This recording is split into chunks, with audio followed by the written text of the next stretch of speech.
Welcome to Zwida Media. If you're new to this channel, please subscribe. Don't forget to like, comment, and share. Here's a new video for today. Enjoy.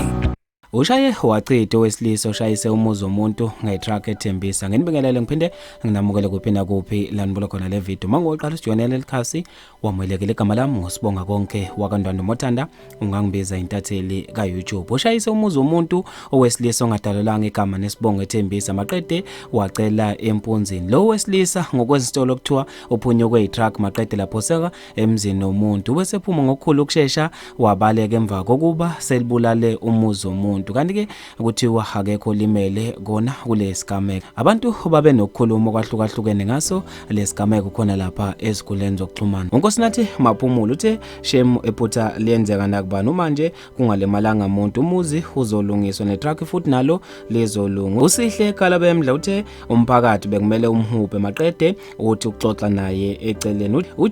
James uthe uma itruck lekuphunyukile vele kumele usuke lapho ubaleke njengoba abantu basuke bezokushaya bephinde bekubulale naye bese ngeke into angayenza. Bafethu ngizofisa mina okwazi ukuphala kwakho ngalolu daba khona lapha kwi-comment section ukuthi ngabe kube kuhle na umshayeli weloli ukuba abaleke emva kokudala isehlakalo noma uthe nje vele kufanele abaleke ngoba abantu bebezomenzakalisa. Mina ngizofisa bafethu okwazi ukuphala kweni khona lapha kwi-comment section ngalolu daba. Mina nje ngentathela YouTube sengiphuma kanje ngithi awungibambe evidweni elandelayo.